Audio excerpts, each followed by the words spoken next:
Basically, Sergeant Frog.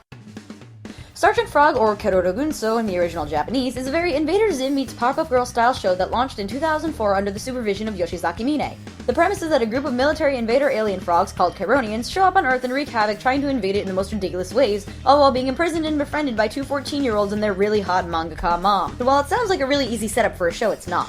The show to date has about 358 episodes and 5 movies and a reboot miniseries in the fashion of Teen Titans Go, and it's been out for over 10 years at this point, so there's a lot of explaining to do. The show starts out pretty simple though.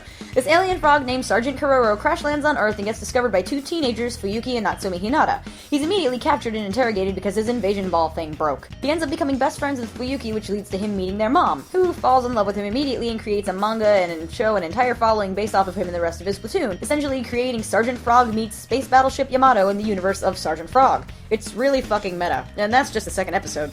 Later on, we meet the rest of his platoon and realize that, compared to them, Keroro is a goddamn moron. We meet Private First Class Tamama, a bipolar energy fiend that does absolutely nothing but eat and fart, all the while having this huge homo-gay crush on Keroro, who will literally never notice him because he's like 9. Corporal Giroro, a war-hardened veteran, when I was your age type of dude, who immediately falls in love with Natsumi after she beats the shit out of him the first time they meet. Sergeant Major Kururu, my personal favorite. The genius hacker inventor maniac, whose entire being is the pure embodiment of a mad scientist. Marry me. And Dororo, a super assassin ninja who is the best assassin in the entire Karon army, no lie, who constantly gets forgotten and abused by the rest of his platoon to the point where it makes him have mental breakdowns in almost every episode. The frogs also have human counterparts / partners throughout the show that either add to the crazy or take away from the crazy depending on the person and frog. You've got Fuyuki, the occult-obsessed 13-year-old that constantly uses his friendship with Keroro to prevent him from invading. Natsumi, who's the only actual normal human being in the entire goddamn show. Momoka, Tamama's best friend and the literal richest girl in Japan to the point where she has her own privatized army. Saburo, Kururu's partner, who is basically me if I was a guy. I mean, who is really laid back and is Natsumi's main love interest. And Koyuki, another ninja assassin who has a huge lesbian crush on Natsumi and will find every way imaginable to spend time with her. And while the dynamics between the characters are really great, the main plot of the show is really funny too. Even though half the time you don't even know what the plot is about because there's like 3 gratuitous speech episodes and 60% of the episodes are Keroro being a lazy shit. But the plot of the show is that they're trying to invade the Earth and they go about doing that by commercial invasion through very salt and pepper episodes that don't really form any semblance of a plot until episode 100 when this beautiful asshole shows up.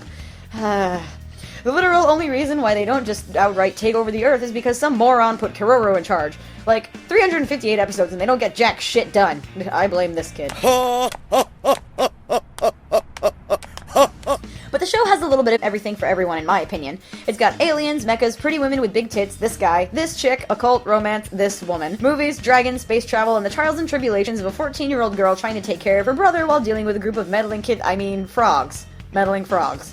Did I mention dragons? Because they turn into dragons in the 4th movie and it's fucking awesome. So basically, Sergeant Frog is great and funny and cute and you should totally watch it because it's a good show. Please. Please watch Sergeant Frog. It's such a good show. I need more people to talk about it with. Please, do it for me. Do it because you love me. Please.